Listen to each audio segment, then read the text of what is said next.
वादग्रस्त IAS अधिकारी पूजा Khedkar not reachable असल्याचे कळते। पूजा खेडकर यांनी पुणे जिल्हाधिकारी यांच्या विरोधात तक्रार दिली होती आणि त्याबद्दल पुणे पोलिसांनी 2 वेळा नोटीस देऊन सुद्धा पूजा खेडकर या उपस्थित राहिल्या नाहीत। पुणे पोलिसांनी त्यांना संपर्क करण्याचा प्रयत्न केला असता तो संपर्क होऊ शकलेला नाही।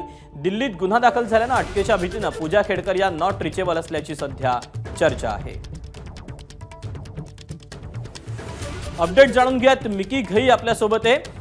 मिकी, पोलिसांकडून सांगितलं जाते पूजा खेडकर यांच्याशी संपर्क होत नाहीये। वाशिम मध्ये देखील त्या जवळपास काही तास एका खोलीमध्ये बंद होत्या। नक्की घडतंय काय?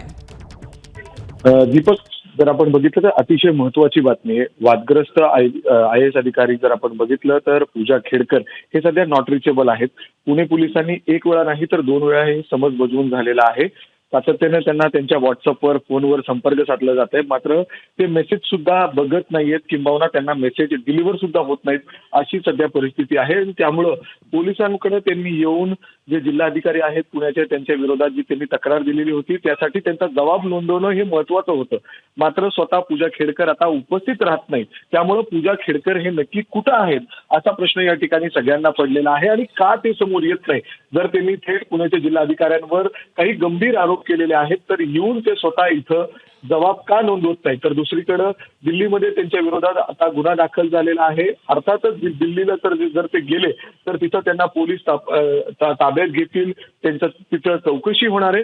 तर दुसरीकडे स्वतः ते या ठिकाणी जबाब देण्यासाठी स्वतः हजर न राहता सध्या नॉट रिचेबल आहे, म्हणून पोलिसांनी 2दा नोटीस बजावून सुद्धा ते हजर राहत नाही। आता पुढे पोलीस काय पावलं उचलतात हे पाहणं महत्त्वाचं असेल। दीपक, मिकी, या सगळ्या संदर्भात त्यांच्या वकिलांकडून पोलिसांशी काही संपर्क साधण्याचा प्रयत्न वगैरे झालेला आहे का? याबद्दल काही अपडेट आहे का? दीपक, जर आपण बघितलं तर वादग्रस्त अधिकारी जे आहेत पूजा खेडकर यांचे जे वकील आहेत ते देखील कुठल्याही पद्धतीचं उत्तर देताना दिसत नाही। जी नोटीस आहे जे पोलिसांकडून दिली जाते ते थेट पूजा खेडकर यांना दिली जाते, कारण त्यांनी येऊन पोलिसांसमोर पुणे पोलिसांसमोर येऊन जबाब द्यायचा आहे।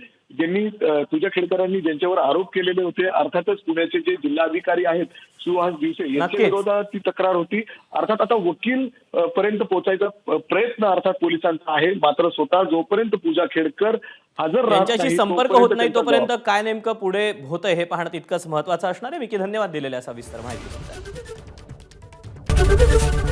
ABP माझा, उघडा डोळे बघा नीट।